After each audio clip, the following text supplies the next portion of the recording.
Ladies and gentlemen, boys and girls, spenders, lenders and young pretenders, welcome along to the Joe Spiver YouTube channel where we discuss books and little else. And yes, welcome back to another random review where we take a work of canonical repute, apprehend it, slit it by its stomach and let the innards spill out and see what's going on underneath. So it's a gorgeous day here in northern England, in Kingston upon Hull. And do you know what, folks? We live in a dangerous world at the moment, don't we? We live in a very despondent world. It's very scary at the moment. It's all very terrifying. Bi-directional digital media, missiles, World War VII, orange men on rally stages telling us all that he's going to take over the world and subjugate us. All of these terrible things, and yet I am chipper, and would be even if 8 of my family members were in the intensive care unit and I had some boil in an indescribably discreet area that needed lancing. You know, even if I had owls nesting in the East Wing, even if there had been a massacre outside of my front door, I would be in a chipper mood today, folks. And I put that down to one object in the world, and that is indeed P.G. Wodehouse's Right Ho Jeeves, the sort of literary couple that I had never really come across before, frankly. I've seen sections of the Hugh Laurie and Stephen Fry adaptations, which were done in presumably the early 80s, or the early 90s or late 90s or noughties, or maybe even earlier than that, maybe even the 80s. I've seen bits of those, and I knew that that was how they got their start. But I never really knew much more about it other than that. And I got this in a mail hall, not a mail hall, a book hall. When will it have been? I think it was maybe the autumn or something like that. I think it was on BookTube where I displayed it. And yeah, never quite gotten around to it. It was one of those weird liminal stages where I didn't quite know. Obviously, we've got March of the Mammoths coming this month, so there's something. I've got a big project about to be embarked upon, but I didn't quite know what to get at. So there's this nice sort of thin 250 pages, couple of days work, and yeah, this has been absolutely splendid. I have been creasing with laughter, folks. My sides have been thoroughly split. So this is the story. I mean, this is a sort of mid-series, one of only the second sort of novelised versions of Jeeves and Wooster's adventures that.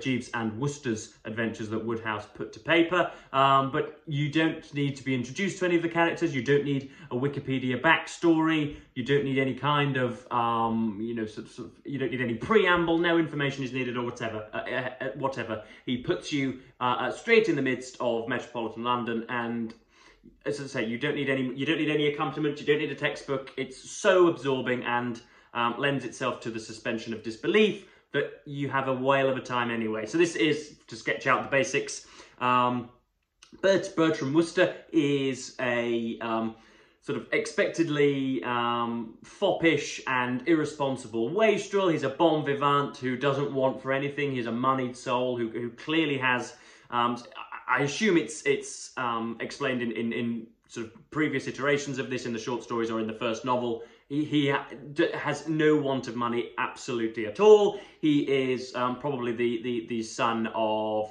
some sort of landowner a little bit north of it, a little bit south of the river or whatever.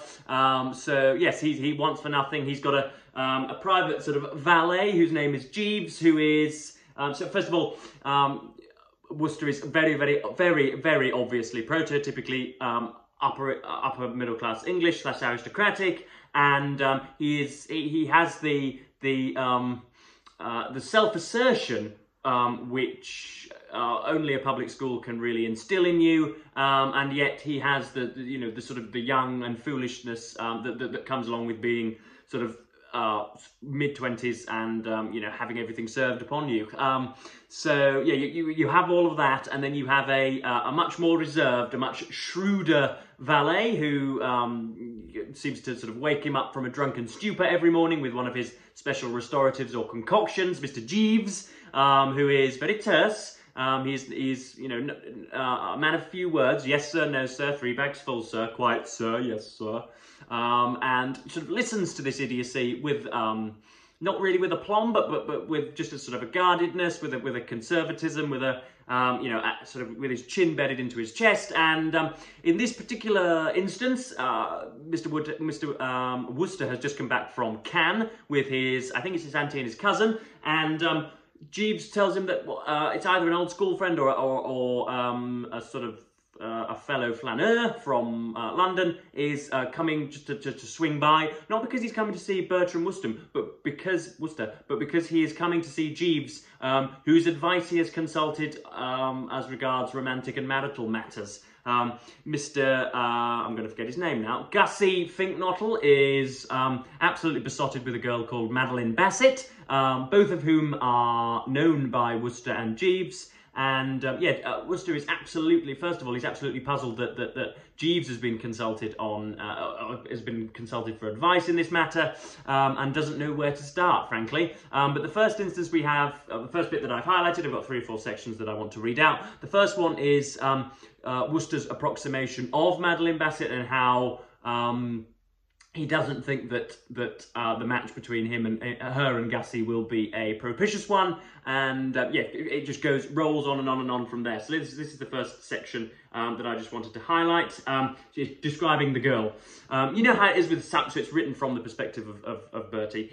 You know how it is with some girls. They seem to take the stuffing right out of you. I mean to say, there is something about their personality that paralyses the vocal cords and reduces the contents of the brain to cauliflower. It was like that with this Bassett and me, so much so that I've known occasions when, for minutes at a stretch, Bertram Wooster might have been observed fumbling with the tie, shuffling the feet and behaving in all other respects in her presence like the complete dumb brick. When, therefore, she took her departure some 2 weeks before we did from Cannes, you may readily imagine that, in Bertram's opinion, it was not a day too soon. It was not her beauty, mark you, that thus numbed me. She was a pretty enough girl in a droopy, blonde, saucer-eyed way, but not the sort of breath-taker that takes the breath.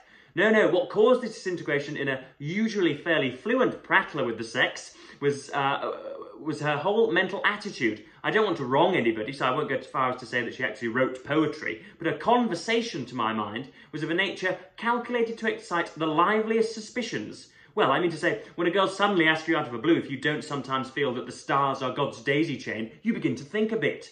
As regards the fusing of her soul and mind, therefore, there was nothing doing. But with Gussie, the poses was entirely different. The thing that had stymied me, viz. That this girl was obviously all loaded down with ideals and sentiment and whatnot, was quite in order as far as he was concerned. Gussie had always been one of those dreamy, soulful birds. You can't shut yourself up in the country and live only for newts if you're not. And I could see no reason why, if he could somehow be induced to get the low, burning words off his chest, he and the Bassett shouldn't hit it off like ham and eggs. And there you have the comedic and some sort of quite stupidly dealt with issues that are actually really rather serious. So you've got, relative matches and things, and you will have noticed there, talking about turning the brain to cauliflower and getting on like ham and eggs. There are those again, prototypically aristocratic turns of phrase. I can't remember. I've met a few Woosters in my time. I would like it put out here that I am not indeed an estimable product of, St Paul's or Westminster or Eton. Parents never spent a money on, never spent a penny on my education, apart from the odd school trip and, pair of AstroTurf trainers. But at university, I've met a few Woosters in my time, shall we say. One of the most, one of their turns of phrases that they would use was, they would substitute the word polyglottal for rubbish or balderdash. So if somebody was talking about the earth being flat, for example, they would spit across the table, oh, that's just polyglottal, what on earth are you talking about? Rather than saying that's rubbish or demonstrably untrue, polyglottal, which actually obviously means somebody who speaks very many tongues. That had been substituted for complete balderdash. So that was fun to listen to. So I had lots of connections with the Woosterian ways, as it were. And the next section is when Aunt Dahlia comes across. He's had a night on the town, and he's supping Jeeves's restorative, and Aunt Dahlia has, she is, I think, the governess or on the board of directors at Snodsbury Grammar School, and there's a prize giving that needs doing, and she's heard that Wooster has a little bit of a talent for oration, or at least is capable of carrying off the persona, and so she invites him to the prize giving and says, you're going to head it, you're going to hand the boys their books that for script writing or, Latinate recitals or whatever it is they've won. And yeah, you're going to carry it off well. So this is the description of the aunt, and as she accosts him in his bed. "Wake up, Bertie, you old ass!" she cried in a voice that hit me between the eyebrows and went out at the back of my head. There you have again.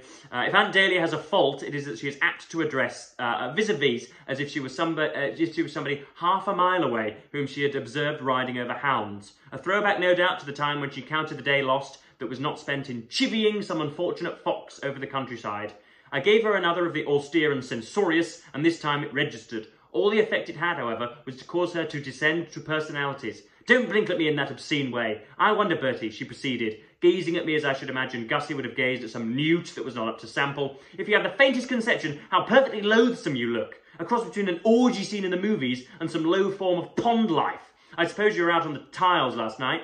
"Well, I attended a social function, yes," I said coldly. "Pongo Twiddleston's birthday party. I couldn't let Pongo down, noblesse obligée." "Well, get up and dress." I felt I could not have heard her aright. "Well, get up and dress." "Yes." I turned on the pillow with a little moan, and at this juncture Jeeves entered with the vital oolong. I clutched at it like a drowning man at a straw hat. A deep sip or two, and I felt, I won't say restored, because a birthday party like Pongo Twistleton's isn't a thing you get restored after with a mere mouthful of tea, but sufficiently the old Bertram to be able to bend the mind on this awful thing which had come upon me. So you can see that it's impossible not for Woodhouse's prose not to sort of invade your sub-vocalization or your subconsciousness or your sort of inner ear. The amount of times over the weekend when I was at Grand Viceroy Spivey's reading this, I found myself saying, "Whoa, hip hip, Stephen, come on, let's have some tea. Let's fill the cart up and let us go a-roving round the street."